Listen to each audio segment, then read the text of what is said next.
ராவண தேசம் படத்தோட கதாநாயகி ஜெனிஃபர் அவர்களை பேசுமாறு அன்போடு அழைக்கிறேன்.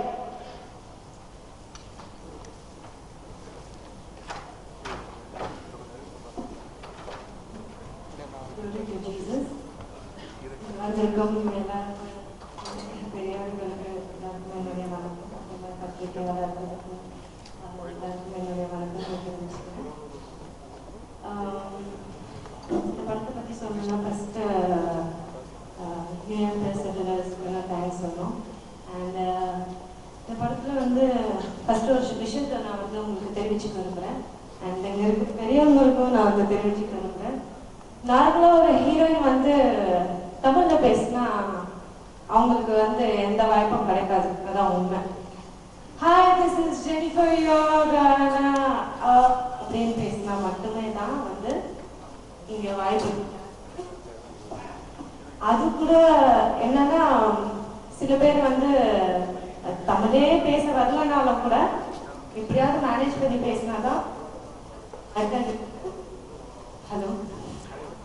அண்ட் இதெல்லாம் நான் வந்து ஏன் சொல்றேன்னா, இது என்னுடைய வருத்தத்தினாலேயோ இதுக்கு வந்து இது ஒரு மன பிடிப்புனாலேயோ இதை சொல்றேன் விரும்பினேன், தெரிவிச்சுக்கிட்டேன். அவ்வளோதான். தப்பா எடுத்துப்பேன். மீடியாக்களுக்கும் நான் சாரி தெரிவிச்சுக்கிறேன்.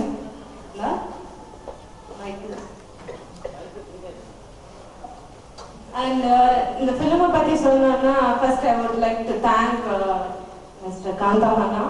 என்ன வந்து 4 இயர்ஸ்க்கு அப்புறம் வந்து ஒரு ஹீரோயினை கொண்டு வந்ததுக்கு ஐ ஃபீல் ஸோ ஹாப்பி. ஏன்னா கல்யாணம் ஆனதுக்கப்புறம் யாருமே வந்து தயங்குவாங்க.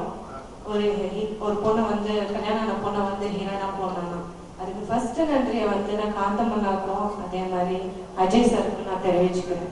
ஏன்னா அவங்க 2 பேருமே ரொம்ப கான்ஃபிடென்ட்டா இருந்தாங்க. எந்த விஷயத்துலனா நான் பெர்ஃபார்ம் பண்ணுவேன்ற கான்ஃபிடென்ட் மட்டும்தான் அவங்ககிட்ட இருந்ததே தவிர மற்றபடி இவங்க கல்யாணம் ஆயிடுச்சு, இவங்க வந்து போட்டா வந்து நமக்கு பிஸ்னஸ் ஆகுமா ஆகாதா என்ன சொல்லுவாங்க அதெல்லாம் எதுவுமே கிடையாது. ஃபர்ஸ்ட் அவங்களுக்கு என்னுடைய மனப்பூர்வமான வாழ்த்துக்களை நான் தெரிஞ்சுக்கிறேன்.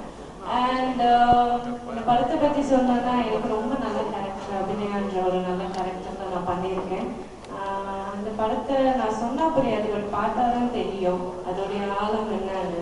ஒரு அகதிகளுடைய கஷ்டங்கள் என்னன்றது வந்து நமக்கு தெரியாது. தமிழ்நாட்டில் இருக்கோம், நம்ம இங்கிலேருந்து பார்ப்போம், வருத்தப்படும் ஒரு 2 நிமிஷம், அதுக்கப்புறம் மறந்து போயிடும். பட் அந்த ஒரு 90 days அந்த கடல்ல இருக்கும் போது அவங்க கஷ்டப்பட்ட விஷயங்கள் என்னென்னவோ அதெல்லாம் நாங்கள் அனுபவிச்சோம். ரொம்பவே கஷ்டமா இருந்தது. அந்த விஷயங்கள்லாம் நினைக்கும் போது மனசுக்கு ஒரு சின்ன வருத்தங்கள் இருந்துட்டே தான் இருக்கு. எதுவுமே நம்ம செய்ய முடியல. பட் நம்மளால எதுவும் செய்ய முடியாது. இந்த படத்து மூலியமா உங்களுக்கு நாங்கள் தெரிவிச்சுக்கிறோம். அண்ட் இந்த படத்தை வந்து நல்லபடியா சினிமாட்டோகிராஃபர் பண்ண ராமராஜனுக்கு ரொம்ப நன்றியை தெரிவிச்சுக்கிறேன். பிகாஸ் என்ன வந்து ரொம்ப அழகாவே காட்டி இருக்கிறாரு. அதே மாதிரி மியூசிக் டைரக்டர் நல்லா மியூசிக் பண்ணியிருக்காங்க. இந்த படத்துல முக்கியமா நான் சொல்ல விரும்புறது என்னன்னா, என்ன வந்து ஒரு கோரியோகிராஃபரா வந்து அதுக்கும் வாய்ப்பு கொடுத்துருக்காங்க. என்ன ஒரு கோரியோகிராஃபரா ஒரு சாங் பண்றதுக்காக அதுக்கும் அவங்களுக்கு நான் நன்றி தெரிவிச்சுக்கிறேன். அவங்களுக்கு ஆக்சுவலி அவங்க வந்து என்னுடைய டீம் கிடையாது, என்னுடைய குடும்பம். பிகாஸ் எல்லாருமே சொல்லுவாங்க சினிமா ஃபீல்ட்ல நாங்கள் வந்து ஒரு குடும்பமா இருந்தோம் கிடையாது. நான் என்னுடைய குடும்பத்துல வந்து குடும்ப பெண்ணா தான் நான் வந்திருக்கேன். என்னுடைய குடும்பம் இது. நான் வந்து அவங்களுக்கு தனியா நான் இது பண்றேன். மை பிரதர்ஸ் எல்லாருமே, ராமராஜண்ணா, காந்தமண்ணா, சுரேஷ் அண்ணா, இந்த மாதிரி ஒரு சொந்தம் கிடைக்கும் திரும்பி எப்போ கிடைக்கும்னு எனக்கு தெரியாது. பட் இவங்க இந்த வாய்ப்பு கொடுத்ததுக்கு நான் உங்களுக்கு என் வாழ்நாள் முழுவதும் என்னுடைய நன்றியை தெரிவிச்சுக்கிறேன்.